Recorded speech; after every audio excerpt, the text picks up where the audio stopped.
So it's recording now, yeah? Oh yes, well the light comes on, okay. Yeah.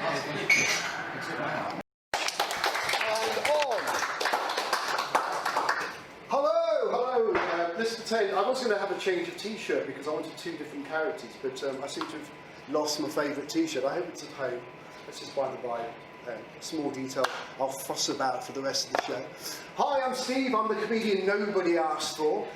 I can see some people here who know me, so thanks for coming out and supporting us tonight. I can see some people who I don't know, so thank you for coming out and supporting local art. And I'll just answer a few questions. No, I didn't win a prize. No, I didn't win a bet. No, I didn't lose a bet. And no, I'm not dying. This was my dying wish. Of course, a philosopher would say that possibly as soon as you're born, you're dying spiritually, emotionally, mentally, and physically. But let's not go there. Let's have some jokes about things. Middle age is creeping up on me slowly. I don't mind particularly. I am slightly concerned that maybe I might forget the significance of some of my tattoos. That's a slow burner.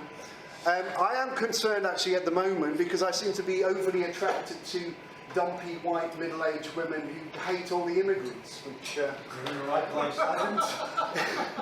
I didn't see that coming. I really did not see that coming. A few years ago I was at college up the road being a mature student, and one of the kids was really impressed with my retro look. I didn't have the heart to tell him that I've been wearing the same clothes for the last 30 years. I think it would have broken his heart. I do have to be careful what I wear when I go out. I have a touch of vagrant about me, maybe sometimes. In fact, example, I was standing outside Deal's the other week, and I was drinking a takeaway coffee, minding my own business, staring off into space, and this guy walked up to me and dumped £2 coins in my coffee. And there you go, mate, there you go, look after yourself. I don't know where, obviously, from London, for some reason, I can't do voices. There you go, mate, there you go. Sorry? Definitely didn't happen in the island. What you need to know? You mean he gave me money for nothing? Yes, he was. Very good. And he walked off, and I'm going, what the fuck, mate, like this. And that's how he's going around now, telling everybody that the homeless person he gave money to on the street is incredibly ungrateful because I gave him £2. And I'm standing here going, some fucker ruined my coffee!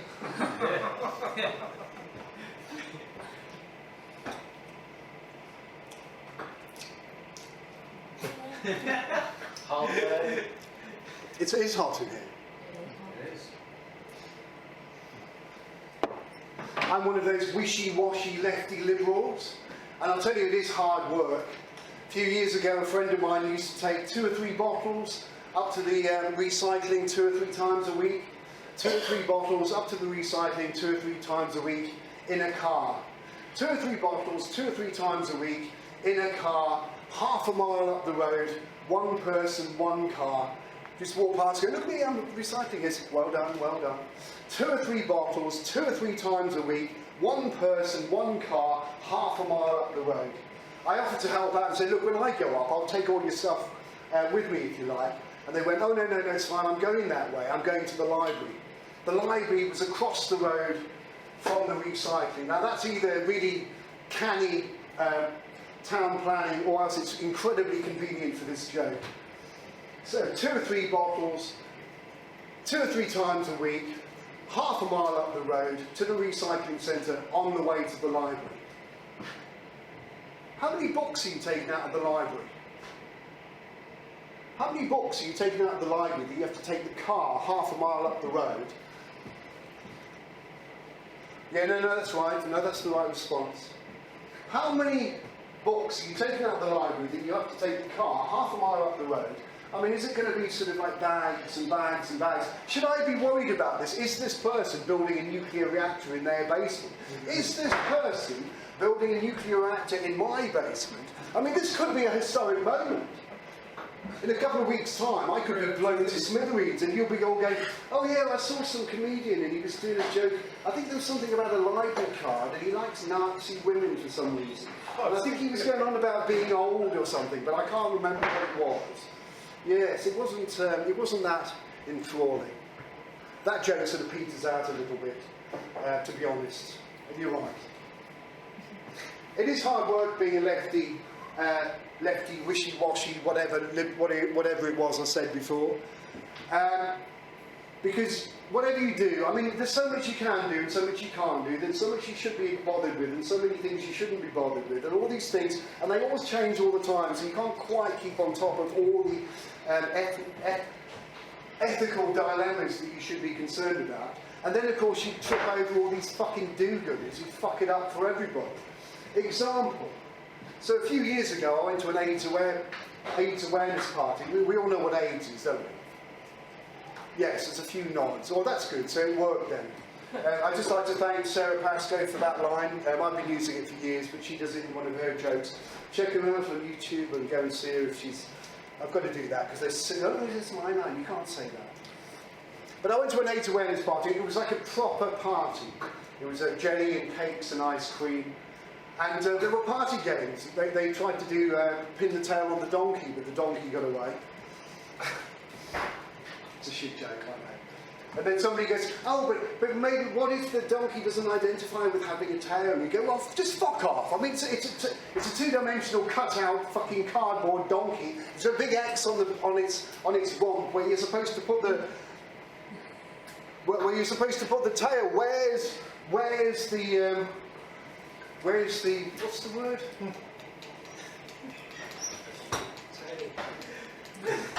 No, where's the identity crisis in that? That's what I was going to go for. And then we played Pass the Parcel, and the parcel went round once, went round twice. Somebody got a paper cut, and the present went straight in the bin. You could also argue that most liberals are also 3D cardboard cutouts of people, but... Yeah. There's no three-dimensional there, is there? You're not getting paid for this, you know. Sorry. Oh, actually, you are getting paid for this. Fuck off. Jesus Christ. I think you got a better laugh than I did, you cunt. Onwards and upwards.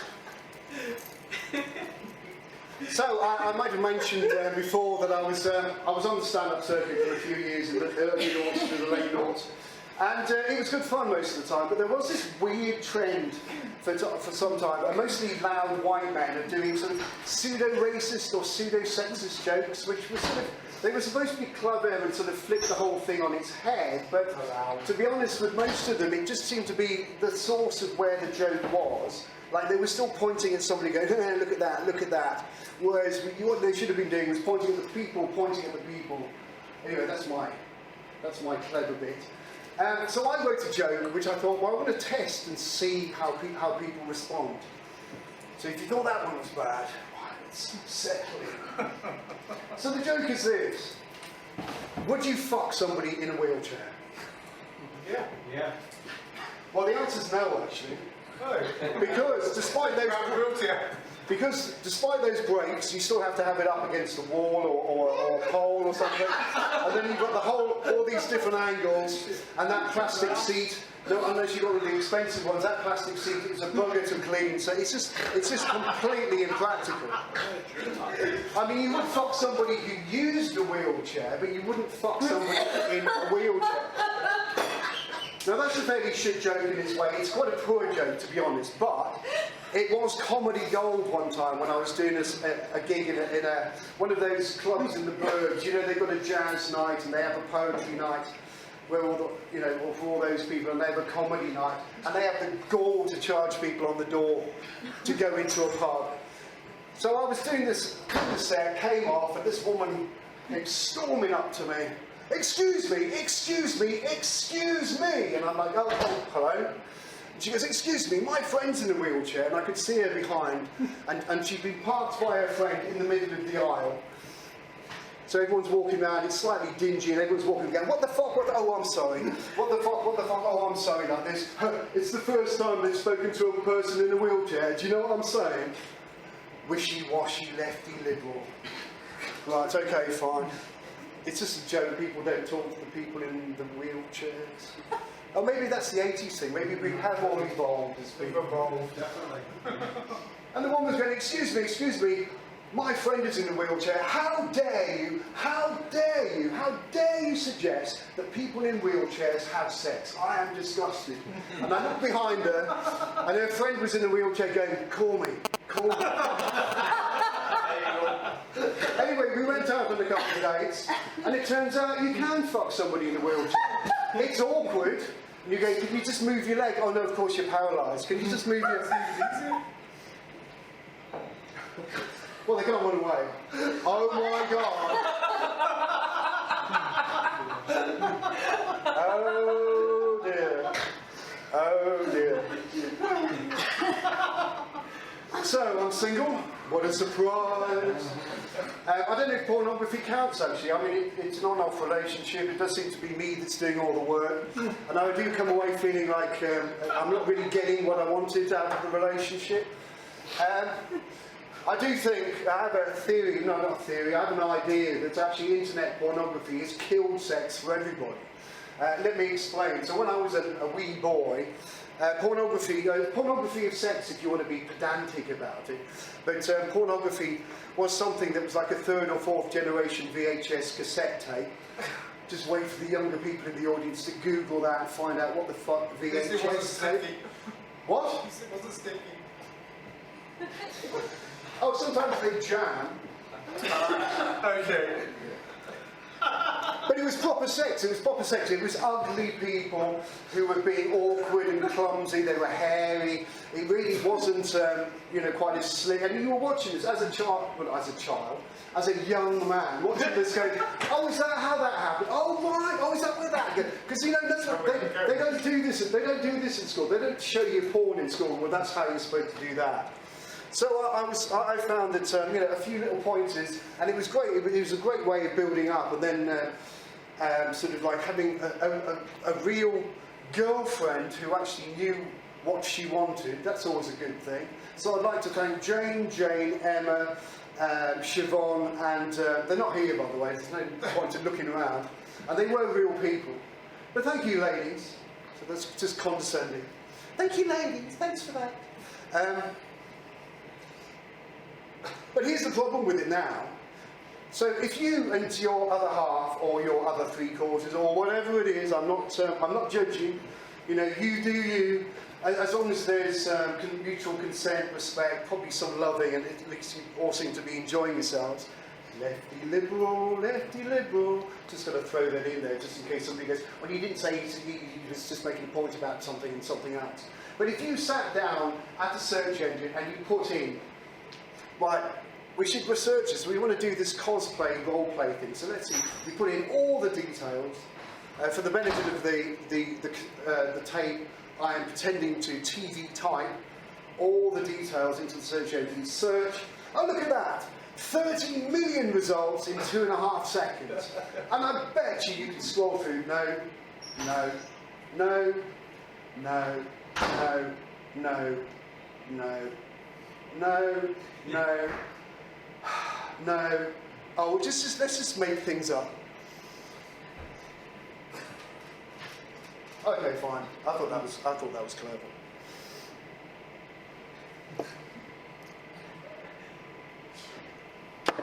There's another bit I've forgotten. Oh, I'm going to have a shot every time I take a read. Oh no, that's right. No, I wasn't. Fuck off, idiot. So yeah, so my relationship with pornography is sketchy at most. I was watching one the other week, and it was great. The two people seemed to like each other. They were clean. They seemed to know each other. They must have done it before, and I believed it. I believed the scene. I was completely sold on the fact that this couple really must have loved each other, and they were having great sex. It took a while to build up. They were paying attention to each other. It was wonderful. And then the guy goes, "Who's a dirty bitch then?" And I was like, "What the? Whoa! Hey, what the?" And I had to rewind it frame by frame for a while, going, "Look, I'm sorry, but there was no way, there was no indication that she was a dirty little bitch." I was just like, it took me right out of it. It took me right out of the moment, and I'm going, no. Back to the start. Press it again. "Who's a dirty little bitch then?" She goes, "I am. I'm a dirty little bitch." And I was going, no, you're not. What the? Oh, ruined it completely. Absolutely ruined it completely for me.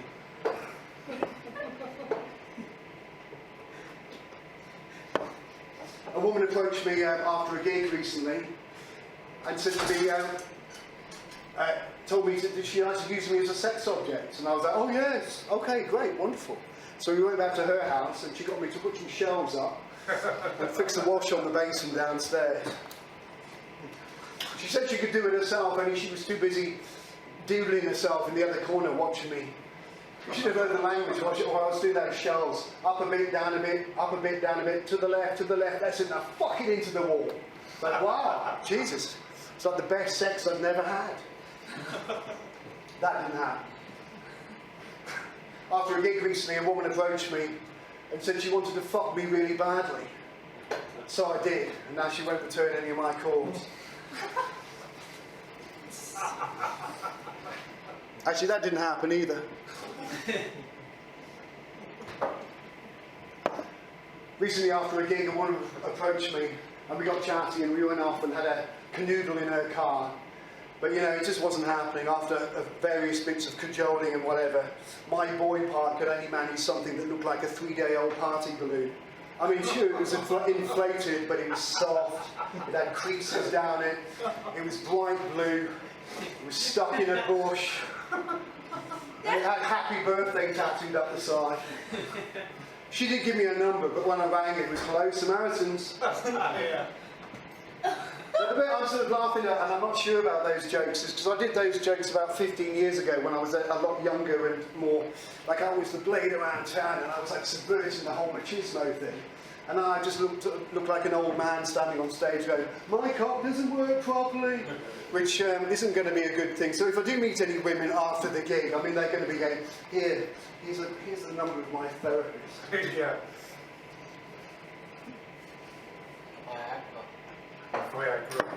I've tried that. I don't know if it works. Perhaps I shouldn't have done all the cocaine beforehand, but who knows? Multiple Viagra. Isn't that bad for you or something? Life is bad for you.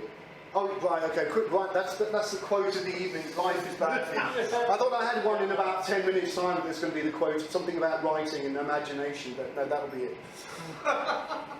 So I have been in some long-term relationships. They were quite healthy and quite fun.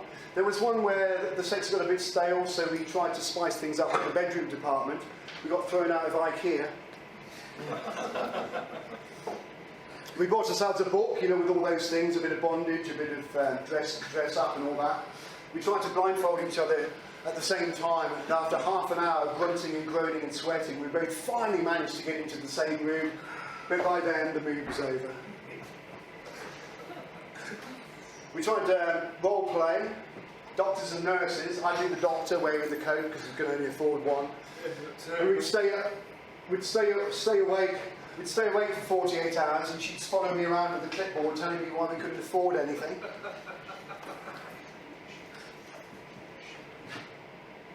That's a pro-NHS joke. Yeah. No one cares about the NHS anymore, do they? It's such a sad thing. I would like to see this point in serious time. I don't agree. Sorry? I think so. No, I'm just going to clarify why. So I'd just like to say, I mean, you know, when everyone was clapping for the NHS on the Thursday, and the woman who organised it originally said it was becoming a parody of itself because actually nothing was changing. People would just go, "Oh, that's fine."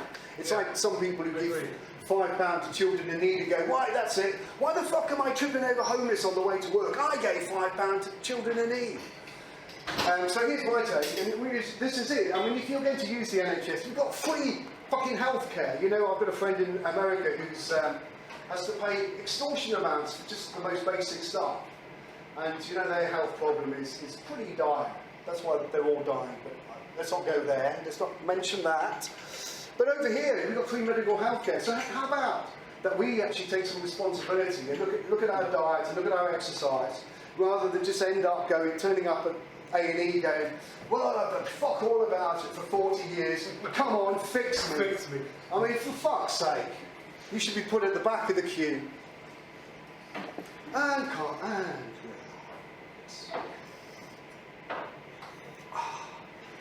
dad jokes. I think it's dad jokes time. Fuck, that's twice I've had to do this now. Yes. I was doing this to the cats this afternoon, and they would meow in certain places, so there were jokes that you didn't get, but I'm afraid the cats thought were hilarious. But then I did have to feed them halfway through to keep them in the room as well, because they were getting bored.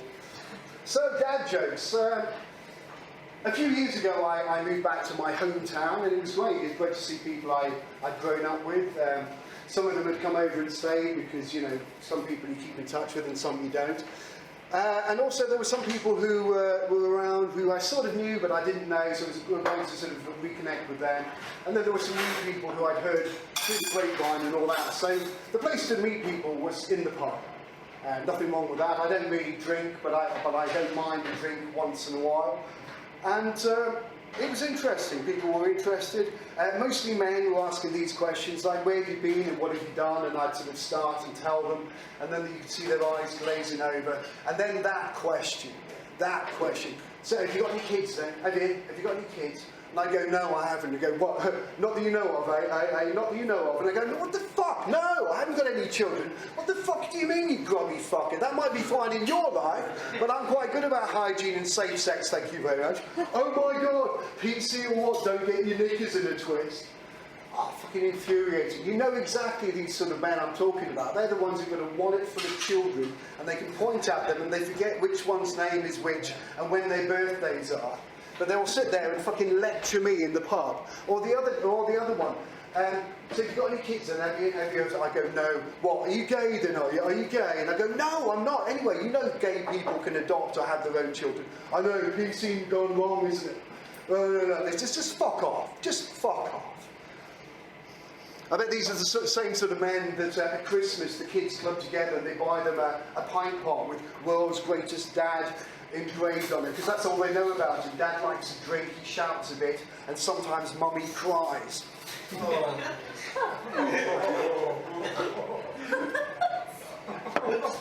Well, it wasn't me. In the end, I had a reply. So they look at me and they go, so have you got any kids then? And I go, no, not anymore. Oh, mate, what happened? Because I know. it's all right, I didn't notice. You were saying that you liked I've left the room. We were expecting to get heckled when we left, but I'm kind of disappointed. Well, you engaged me first, so I'm sort of duty bound. Boo, hiss. Thank you. Boo, thanks for coming, by the way. Thank you. Thank you for that. See you soonish. So I ended up, I had an answer. Oh, I've just done it. Oh no, I haven't done it. No, hang on. Right. No, not anymore. Oh, mate, do you want to talk about it? No, I don't want to talk about it. Oh, do you want another pint? Yes, please. Suckers. My dad was a bit of an asshole. I mean, I can say that. He's dead, he's not going to say anything about it. That's not funny either, but I just want to clear the air. No, he was one of those sort of blokes. I mean, to be fair, you know, over time, he was quite fun and everything, and there was a time when I was 18 to 20 maybe, when my dad being down the pub buying drinks for everybody made me the coolest kid at school. I love that, that's so sad and annoying.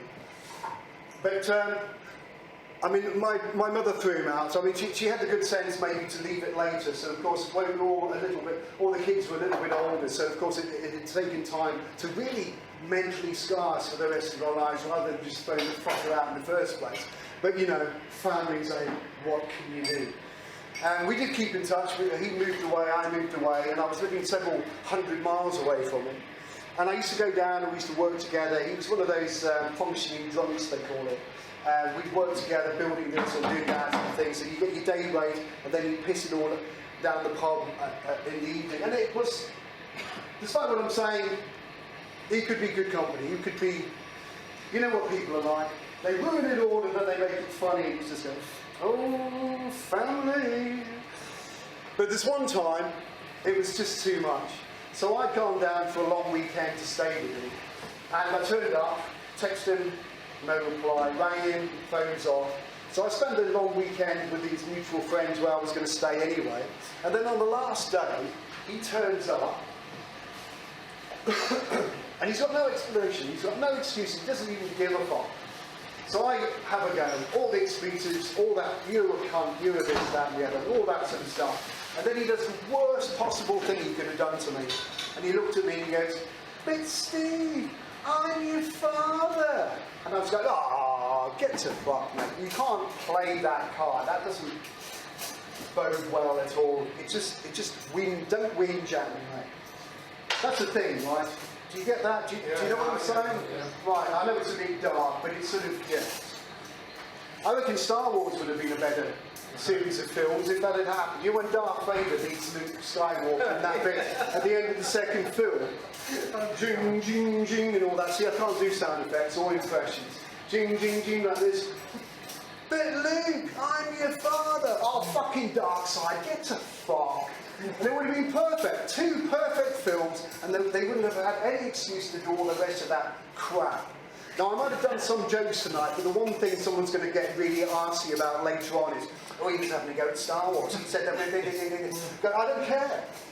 Film critics have said the first 2 films were perfect sci-fi until you started messing around with them. And then all the other stuff, Ewoks and clones and prequels and, no. Just keep it simple.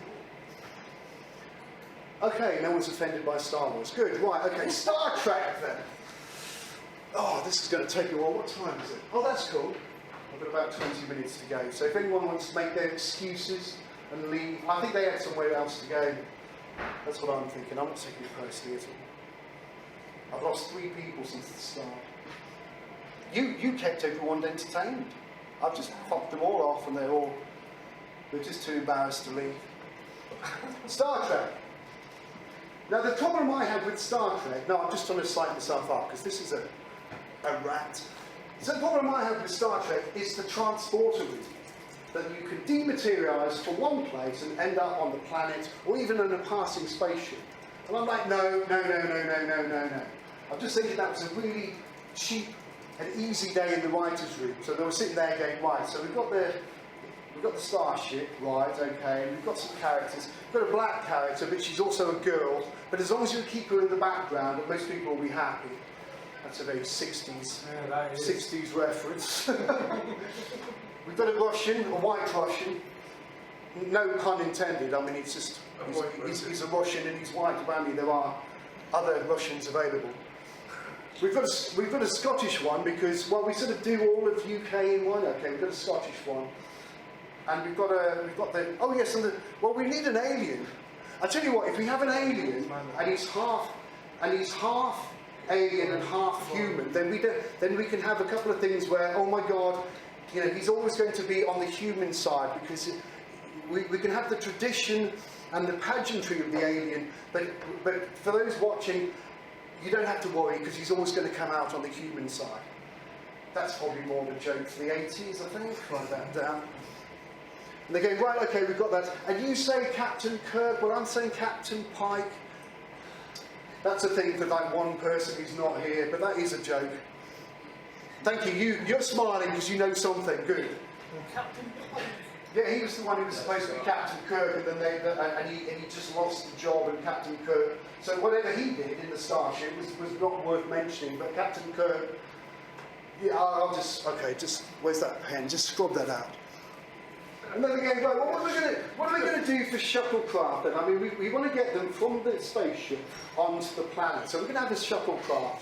And we've got these characters, and we can have the human moment. So the one guy's sitting there, and he's going, "Oh, I shouldn't be here, guys. My wife's just told me she's pregnant, and you know, this is a dangerous mission." And then the others go, "Oh, mate, you really shouldn't have come on this because you know you're going to die, right? Because you know." And he's going, "Oh, but I need the overtime. My wife's pregnant. I need the work." And one of the other ones goes, "No, it's fine. Look, I've got a letter. There's even in the future, people can write. Remember, kids, learn to write things down on paper. Let your imagination go wild." See, that's the one I'm trying to usurp your little saying from before. Let your imagination go wild. And they look at him and go, "Oh, mate, you shouldn't have done that. You've got a letter. What does it say?" He says, "Oh, my wife's just come back from secondment on the other thing, and we're going to meet tomorrow after the mission is over." "Oh, man, oh, you're going to die. And then one of the other characters goes, "I'm black." And they all go, "Oh, fuck, man." You know that reference, right? Oh, he's being racist now. He was going on about library cards. He likes Nazi women, and now he doesn't like. He likes black characters to die in science fiction. No, I don't. But then the two writers were talking and going, no, there's too much money involved in that. Too much money. I tell you what. Why don't we have a room? You have a room with a pod in it, and then they can sort of dematerialise and end up where they need to be. I mean, it's so much cheaper to do, and we can have all those little funny little sets and all that sort of stuff. I think you've got something there. So what are you going to call it? I don't know. How about the interdimensional space thingy transporter gizmo? No. I think transporter. Yeah, transporter. It'd be the transporter room, and you get transported from where you are to the place you want to go. And I tell you what, if you write it so that none of the characters ever question how it works, and it never malfunctions, then we never have to explain anything. Brilliant. Right, let's go to lunch. Now, I've got a problem with transporters. I mean, think about it. You've got to go in and... see, I can't do impressions. I can't do impressions of machines. Well, that's good. You dematerialise it. I mean, you're going to piss yourself the first time you do that. I mean, it's scary. Now, here's the question. When you rematerialise in somewhere else, is your piss going to be in your DNA? Or is it going to be wholly inside your costume? I mean, that's not good. That just sounds completely unhealthy. Because I do have an idea, though, that the ones, you know, when they go on to the away team and one of them gets eaten, that's the one who's pissed himself. So they go, right, okay, oh, Johnson, oh, for God's sake, oh, I'm sorry, sir. Well, you know what to do. I'm sorry, sir. It's been great to work with you. Off you go. So he runs off, and the monster or the alien goes, is that human piss? Oh, my God. He goes over and eats them, and the rest of them get away with the mission unscathed, and they come back. The worst part is, of course, if you piss yourself, and you get away, and it's like second or third or fourth time, and you're thinking, my God, the stress of this, I'm going to get eaten next time. It's absolutely going to ruin me. And then the other thing is about, now I haven't pissed myself, let's say, but I do know that sometimes when you wash your clothes, they're not quite as fresh and healthy. And those sort of onesies that they wear, I mean, what is that? What's that made out of? Is that some sort of weird future material? That's just not going to clean. I mean, you'll be walking around the spaceship and going, oh, Johnson's coming, pissy pants, you know, because even in the future, boys will be boys. Oh.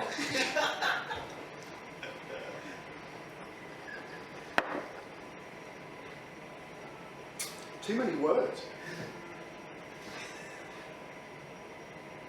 And the other thing that I have problems with as well, we only see the times when the away team gets away and it's, oh my God, it's going to be close, oh my God, we can't save them, oh, we can save them all. What about all the times when they went away and they tried to, and of course, don't talk about that. What about those times? I've got an idea, the guy's sitting at his desk, so, and his phone goes, hi, oh hi Mum, yeah. No, yeah, guess where I am? Yeah, I'm in the transporter room, I'm in the seat. Yeah, Chekhov's got the week off, so I'm looking after stuff. Well, it's been great fun. I know, well, they don't call me pissy pants anymore, because I'm actually staying on the, this is great, and the pay level was pretty much the same. Yeah, well, I sent some away yesterday, that was a little bit tricky, but we got them back okay. And there was some away this morning that have been back. There's a lot out at the moment. No, it's good, oh, hang on, oh no, hang on, no, look, I've got to go. No, oh, hang on, look, Mum, I've got to go, I've got a report to fill in.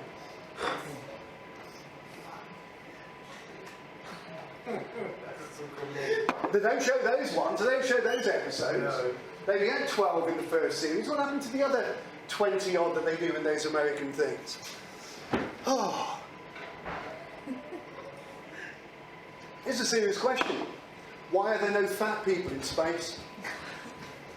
Now, Wall-E doesn't count because that's a cartoon about a bin that cleans the planet and all that. And that's just like a metaphor for who we are or something. But then all the other ones, you don't see any fat people in space. I've got an idea that there's, Captain, we haven't got enough power, we haven't got enough power. Quick, roll out the fat people, roll out the fat people. But Captain, she can't even take it.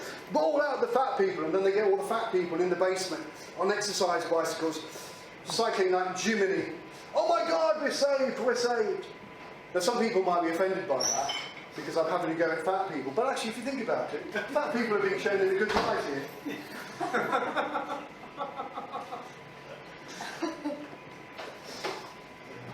They're thinking about legalising cannabis on the Isle of Man. They've been thinking about it for a while, and I think it'll be a good idea. I reckon it'll be a good idea because local farmers do need a certain cash crop. They need to start making some money on something. And the hemp family and all those sort of things, there's a lot of good health food that you can get out of that type of thing. And also, if by consequence they legalise the cultivation and the use of cannabis, then we'll all be healthier people. But that's just my opinion. Because a lot of people are still down on the idea, and I think some of that is down to the fact that you don't have comedians making jokes like this. You're going to put on your whiskey face to show that you're not quite sure how to suck on a joint. Just don't roll it so tightly. Yeah. Oh my God, I can really feel the medicinal benefit of that. Or, oh, I feel so loose now that my chronic back pain is under control. Or, oh God, I can see so well and so clearly now that I don't have migraines anymore. These are all real things, by the way. Or the other one, oh, you know what, I think I'll spend a couple of days in bed watching all the box sets, eating chocolate. The good stuff, of course, now that I don't have menstrual cramps. Of course, I don't need to have menstrual cramps to get stoned and stay in bed for a few days watching all the box sets, but you know, that's just me. The one thing I didn't used to have trouble with when I used to get stoned was the munchies. Now, of course, nowadays I'd cook off a meal, make some sandwiches, make a decent pot of coffee, like the real thing, and probably bake off some flapjacks or something, you know, a nice bit of slow energy release, because I'm going to be on a session, so let's make it work. But in the olden days, oh my God, in the olden days, I'd be sat on the sofa with cushions, got my Mega Drive Golf set up, and I'd be sat there trying to get into my space, trying to get myself balanced, learn a bit more, self-improvement and all that sort of thing, and then ruin it completely by eating 12 bags of Monster Munch one after another. Oh, just me on that one then. I did this on Sunday and somebody goes, what flavour Monster Munch? And then they had a debate amongst themselves as to which one was the worst flavour. I think there was a weird curry flavour, no offence, but it was fucking disgusting. And there was a beef one? Yes, and the pickled onion one everyone seems to think. Yeah, well, exactly, everyone likes pickled onion. There's no real pickled onion in it, you know. No, no. It's all just fills the space for a while. There was one time a friend came in and I'm sat there in front of the telly and it's all staticky and snowy. And he's going, what are you doing? I said, oh, this golf's been cancelled because of snow. And he goes, have you tried plugging the console in? What console? We're almost there.